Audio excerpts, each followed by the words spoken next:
Sir నమస్కారం sir. నమస్తే. Sir CID వాళ్ళు అయితే ఇటు లోకేష్ గారు చేసిన వ్యాఖ్యల పైన అటు హైకోర్టులో ఒక మెమో దాఖలు చేశారు. మరి ఇది ఆయన పైన ఏమైనా ప్రభావం చూపించే ఛాన్స్ ఉందా? అరెస్ట్కి దారి చేసి అసలు ఏమని వ్యాఖ్యలు చేస్తారు చెప్పండి మీరు? అంటే చంద్రబాబు గారి పైన అక్రమంగా కేసులు పెట్టి రిమాండ్కి తరలించారని చెప్పేసి ఆయన వ్యాఖ్యలు చేశారు. సో అక్రమంగా ఏముంది, ఇన్ని కేసులు ఉన్నాయి కదా అని చెప్పేసి వీళ్ళు ప్రూఫ్తో సహా అటు హైకోర్టులో పెట్టడం జరిగింది. అదేంటది ఇప్పుడు మళ్ళీ కొత్తగా ఇప్పుడు ఆల్మోస్ట్ ఆగస్ట్ ఎప్పుడండి 5 ఆగస్ట్ 8 సంథింగ్ అప్పుడు కదా, అప్పటి నుంచి అక్రమంగా అరెస్టులనే వస్తుంది కదా, పేపర్లో వస్తుంది, ప్రతి ఒక్క నాయకులు చేస్తున్నారు, చాలామంది విశ్లేషకులు కూడా అదే మాట చెప్పారు కదా. మళ్ళీ ఇప్పుడు కొత్తగా ఈయన అనేది ఏంటి, దీని మీద వీళ్ళు దాఖలు చేయడం ఏంటి అంటే ఏదో ఒక విధంగా ఆయన్ని లోపల వేయాలని ప్లాన్ అని అర్థమవుతుంది కదా, క్లియర్ అది. సో ఏంటంటే అప్పుడు కూడా చాలా వార్తలు వినిపించాయి, బాబు గారిని అరెస్ట్ చేశారు, నెక్స్ట్ లోకేష్ గారే అరెస్ట్ అవుతారు, అందుకే ఈయన ఢిల్లీ వెళ్ళాడు, తప్పించుకున్నారు అని చెప్పి కొన్ని రకాల ఛానల్స్ మీడియా కూడా రాశాయి. సో అంటే అందుకే ఈయన కూడా తండ్రి బెయిల్కి సంబంధించి ఢిల్లీ వెళ్ళారు, అందుకే యువగలం కూడా మధ్యలో ఆపేశారు. అఫ్కోర్స్ నిన్నటితో అది గ్రాండ్ సక్సెస్ ఇదైంది అనుకోండి. సో ఇది అప్పటి నుంచి చాలామంది అంటున్నారు అంటే ఒకవేళ నిజంగా ఆయన తప్పు చేసి ఉంటే అరెస్ట్ చేయండి, బట్ అరెస్ట్ చేసే విధానం ఇది కాదని కూడా చాలామంది చెప్పారు. కాశ్మీర్ నుంచి ఫరూక్ అబ్దుల్లా వాళ్ళ నుంచి కూడా ఇక్కడ కన్యాకుమారి వరకు ప్రతి ఒక్కరు కూడా కదా, రాష్ట్రాలకి పార్టీలకి అతీతంగా అందరూ స్పందించారు కదా. మరి వాళ్ళందరి మీద కూడా వీళ్ళు చేస్తారా ఏదో మరి తెలియదు. మరి అంటే వాళ్ళందరూ వీళ్ళు రాష్ట్ర పరిధిలోకి రారు అని చేయట్లేదేమో మరి, అదే అంటున్నానండి, అది క్వశ్చన్ మార్క్. ఇప్పుడు ఎలా అంటే దాన్ని ఏమంటారు, ఇప్పుడు లోకేష్ గారిని ఎలాగైనా చెయ్యాలనే ఉద్దేశంలా కనబడుతుంది. మొన్న యువగలం అది క్లైమాక్స్ ఏదైతే ఉందో సభ, అది గ్రాండ్ సక్సెస్ అయింది. దాంట్లో రకరకాల వ్యాఖ్యలు చేశారు, మంత్రుల్ని విమర్శించారు, ముఖ్యమంత్రిని విమర్శించారు, చాలాసార్లు ముఖ్యమంత్రిని కూడా కొన్ని పదజాలంతో వాడారు. మరి అప్పుడంతా లేనిది ఇప్పుడు దీనికి ఇలా అపీల్ చేశారు అని అంటే అది కొంచెం డిఫెన్స్లో పడిపోయినట్టు వస్తుంది. అంటే ఏంటి అది వాళ్ళ ఎజెండా ఏంటి, వాళ్ళ మోటో ఏంటి, అసలు ఈయన మళ్ళీ అరెస్ట్ చేయాలనుకుంటున్నారా, లేదంటే ఎందుకు ఇది చేస్తున్నారనేది నాకైతే అంత పరిజ్ఞానం లేదు. ఎందుకంటే చాలామంది అన్నారు కదా, మనం కూడా చూసాం, ఇది అన్యాయంగా అక్రమంగా అరెస్ట్ చేశారు అన్నారు. కొంతమంది అయితే ఆయన మిగతా నాయకులు ఆయన అటువంటి తప్పు చేసే వ్యక్తి కాదే, అటువంటిది ఆయన్ని అక్రమంగా అరెస్ట్ చేసినట్టుండే అన్నట్టుగా కూడా అన్నారు. ఇంకొంతమంది సిఐడి అలాగే కోర్టులు కూడా ప్రభుత్వానికి లోబడి పనిచేస్తున్నాయి అన్నారు. ఈవెన్ పవన్ కళ్యాణ్ గారు లాంటి వ్యక్తి అయితే ఇప్పుడు ఎవరైతే సోకాల్డ్ అధికారులు హైర్ అఫీషియల్స్ ఉన్నారో వీళ్ళందరూ గుర్తుపెట్టుకోండి, వీళ్ళందరికీ నెక్స్ట్ మా ప్రభుత్వం వస్తుంది, అప్పుడు ఎలా చెప్పాలో మేము చెప్తాము, జాగ్రత్త ప్రభుత్వ అధికారులు మీరు ఒక ప్రభుత్వాన్ని కొమ్ము కాయడం కాదు, న్యాయం వైపు ఉండాలి, మీరు ఇప్పుడున్న సంబరపడిపోకండి, నెక్స్ట్ మా ప్రభుత్వం వస్తుందని కూడా పవన్ కళ్యాణ్ గారు అన్నారు.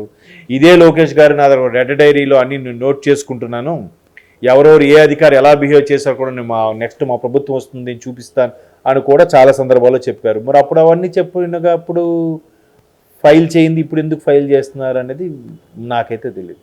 అంటే ఏ సందర్భంలో అది కాకుండా ఇంకేమైనా వ్యాఖ్యలు చేశారా నేనైతే చూడలేదు. ఇంకా దాని గురించి సిఐడి వారి గురించి కానీ రాష్ట్ర పెద్దల గురించి కానీ ఇంకేమైనా అనకూడని పదజాలం ఏమైనా అన్నారేమో నాకు అది తెలియదు, అది మీరే చెప్పాలి. అంటే సార్ సిఐడి వాళ్ళు వీళ్ళు ఎక్కడ దొరుకుతారు, ఏ చిన్న పాయింట్లో దొరుకుతారు అని వేచి చూస్తున్నారు అనుకోవచ్చా సార్ దీన్ని బట్టి చూస్తే? మరి అదే చెప్తున్నాను కదండి, ముందు చెప్పింది అదే. అంటే ఏదైతే ముందు అప్పుడు చంద్రబాబు గారు అరెస్ట్ తర్వాత లోకేష్ గారిని కూడా అరెస్ట్ చేస్తారని వార్తలు వచ్చాయో, అప్పుడు ఇంకో రకం కూడా వార్తలు వచ్చాయి. ఏంటంటే బాబుని అరెస్ట్ చేశారు సరిపోయింది, లోకేష్ని కూడా అరెస్ట్ చేయొద్దు, లోకేష్ని అరెస్ట్ చేస్తే ఇంకా సానుభూతి పెరిగిపోతుంది, ఇప్పటికే స్తబ్దుగా ఉన్న టీడీపీ శ్రేణులు అందరూ కూడా ఒక్కసారిగా యాక్టివేట్ అయిపోయారు, టీడీపీ శ్రేణులు కానీ నాయకులు కానీ క్షేత్రస్థాయిలో ఉండే కార్యకర్తలు కూడా బాగా హైప్గా యాక్టివేట్గా అయిపోయారు, వాళ్ళన్నీ ర్యాలీలు గీలీలు అన్నీ చేస్తున్నారు, వాళ్ళు అది కూడా సామరస్యంగా చేస్తున్నారు, ఎక్కడికెక్కడ బంధులు బస్సులు తగలబెట్టాలి అవేం చేయకుండా చేస్తున్నారు. కాబట్టి సామరస్యంగా ఎక్కడ దొరుకుతారని కూడా చూశారు. మరోవైపు వీళ్ళు కూడా సామరస్యంగా చేశారు కాబట్టి వీళ్ళు క్రేజ్ పెరిగిపోతుంది, ఇంకా లోకేష్ని కానీ అరెస్ట్ చేయొద్దు అని చెప్పి వైసీపీ ఎమ్మెల్యేలే కొంతమంది మొరపెట్టుకున్నారన్నట్టు కూడా అప్పట్లో వార్తలు వచ్చాయి కదా. సో మరి అప్పుడే చేయాల్సింది, అప్పుడు చేయలేదు కాబట్టి మేబీ ఆ కోరిక ఉండిపోయిందేమో, అందుకు ఇప్పుడు చేస్తున్నారేమో అనుకుంటున్నాను. దట్టు ఎలక్షన్స్ రేపు సంక్రాంతి తర్వాత ఎలాగూ ఎలక్షన్ కమిషన్ డేట్ డిక్లేర్ చేస్తుంది. అంటే ఎలక్షన్ డేట్ ఎప్పుడు, కౌంటింగ్ ఎప్పుడు, డిక్లరేషన్ ఏంటి అన్నట్టుగా, అంతే కదా. సో ఆ ఎలక్షన్ కోడ్ అమలయ్యే తేదీలు అవన్నీ కూడా అనౌన్స్ చేస్తుంది కాబట్టి ఈలోగా లోపలేస్తే కొంత క్రేజ్ తగ్గుతుందనో లేదంటే క్యాన్వాసింగ్కి వెళ్లకుండా ఉంటుందనో, మేబీ వాళ్ళ ఆలోచన విధానం ఎలా ఉండదో మనకు తెలియదు.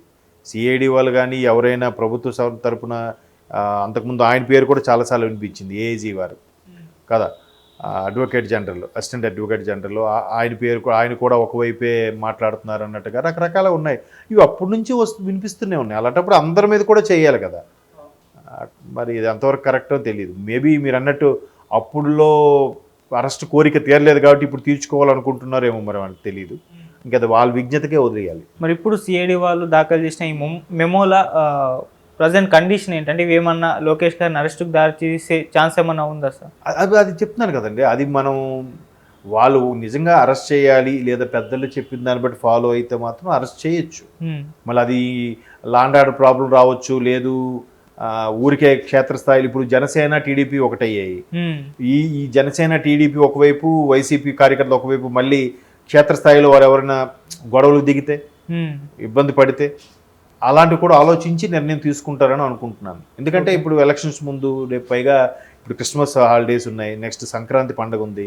ఈ టైంలో అందరూ సరదాగా మంచి మూడ్లో ఉంటారు కాబట్టి ఇలాంటప్పుడు ఎందుకు డిస్టర్బ్ చేయడం అని అనుకోవచ్చు. లేదా ఇదే కరెక్ట్ టైము, ఎవరు కూడా పండగ వాతావరణం వదిలి ఇక్కడికి రారు కాబట్టి ఈయనే అరెస్ట్ చేస్తే బెటరు, ఎవరు కూడా లోకేష్ కోసం రారులే అని అనుకోని ఆ యాంగిల్లో కూడా ఆలోచించవచ్చు.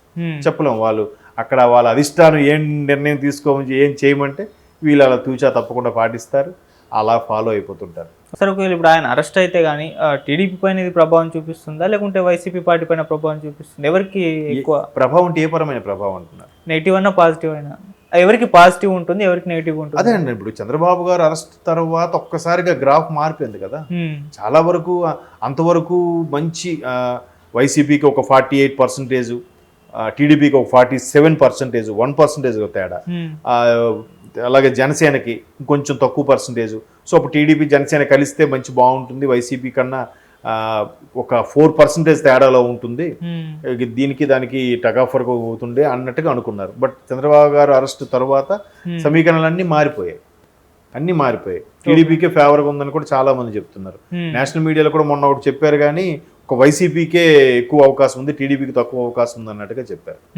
బట్ ఇక్కడ తెలంగాణ ఎన్నికలు, తెలంగాణలో కాంగ్రెస్ రావడము, ఈ సమీకరణాలు అన్నీ బేరీజ్ వేసుకుంటే టీడీపీకి ఫేవర్గా ఎక్కువగా పెరిగింది. ప్రభుత్వ వ్యతిరేకత అనొచ్చు, జనాల్లో అవేర్నెస్ అనొచ్చు, ఏదైనా కానీ ఎక్కడ విన్నా కూడా ఇదే మాట్లాడుకుంటున్నారు. సొంత పార్టీ కార్యకర్తలు కూడా కొంత నిర్లిప్తతో ఉన్నారని కనబడుతుంది. ఎందుకంటే కొంతమంది మిత్రులు చెప్పిన సందర్భం బట్టి, అంటే మాకు ప్రాధాన్యత లేదు, ఎస్పెషలీ మంత్రులకు కూడా అంత ప్రాధాన్యత లేదు, మొత్తం ఆయనే చూసుకున్నట్టుగా ఉంటుంది, బటన్ నొక్కితే డైరెక్ట్గా వాళ్ళ ఖాతాల్లోకి వెళ్ళిపోతున్నాయి కాబట్టి మాకు అంత ప్రాధాన్యత ఇవ్వట్లేదు అని. మరోవైపు సొంత పార్టీ ఎమ్మెల్యేలు కూడా పార్టీ సభ్యత్వానికి ఎమ్మెల్యే పదవి కూడా రాజీనామా చేసి వెళ్ళిపోయిన సందర్భాలు కూడా ఈ మధ్యకాలంలో చూసాము. అలాగే బాలినేని గారు కానీ, అనిల్ కుమార్ యాదవ్ గారు కానీ, రోజా గారు కానీ, కొంతమంది మంత్రులు, మాజీ మంత్రులు, వాళ్ళు ఇచ్చే డిఫరెంట్ స్టేట్మెంట్స్ కూడా చూస్తే ప్రభుత్వ వ్యతిరేకత ఏ రేంజ్లో ఉంది, మోస్తరుగా ఉందా, ఎక్కువగా ఉందనేది కూడా మీకు అర్థమవుతుంది. సో అలాంటి సందర్భంలో ఇప్పుడు మళ్ళీ అరెస్ట్ చేస్తే మళ్ళీ వీళ్ళకి టీడీపీ వాళ్ళకి సానుభూతి పెరిగి ఇటే క్రేజ్, ఆ ఓటింగ్ పర్సంటేజ్ కూడా ఇటే పెరిగే ఛాన్సెస్ ఉన్నాయి. మేబీ ఇటే ఫేవర్గా ఉంటుందని అనుకుంటున్నాను, అటువైపు కన్నా. ఇంకోటి ఏంటంటే వాళ్ళు ఓట్లు కూడా కొన్ని గల్లంత చేసే ప్లాన్లో ఉన్నారని రకరకాలుగా, అంటే ఏది ఎంతవరకు వాస్తవం తెలియదు. సోషల్ మీడియాలో కూడా రకరకాల న్యూస్లు వైరల్ అవుతున్నాయి. దాని అన్నింటిని బేరేజ్ వేసుకుంటే టీడీపీ జనసేన మొన్న సభ కూడా చూస్తే టీడీపీ జనసేనకి బాగా మొగ్గు చూపేలాగా అనిపిస్తోంది. దట్టు టీడీపీ జనసేన కూడా బాగానే కలిసిపోయాయి. అంతర్గత కలహాలు, కుమ్ములాట్లు, మాకు కూడా ప్రాధాన్యత ఇవ్వట్లేదు, అరే జనసేన అటు కలిసిపోయింది కాబట్టి నాకు రావాల్సిన సీట్లు టీడీపీ వాళ్ళకి వెళ్ళిపోయింది అలాంటివి ఇవి రావట్లేదు. మేబీ ఇంకా ఎలక్షన్స్ ముందు అయ్యేటప్పుడు వస్తాయేమో, కానీ ప్రస్తుతానికి అవేం లేవు అని అంటే ఇండైరెక్ట్గా పవన్ కళ్యాణ్ గారు కూడా మంచి స్టేట్మెంట్స్ అవి ఇచ్చి, బాబు గారు మంచి విజనరీ ఉన్న పర్సను, చిన్న భేదాభిప్రాయాలు తప్ప నాకు ఆయన దీంట్లో పనిచేయడం నాకు అభ్యంతరం లేదని చెప్పడం కూడా, ఇవన్నీ ఓవరాల్గా చూస్తే టీడీపీ జనసేన అలయన్స్కే ఫేవర్గా పెరిగే ఛాన్స్ ఉంది రేపు పొద్దున లోకేష్ని అరెస్ట్ చేసినప్పుడు.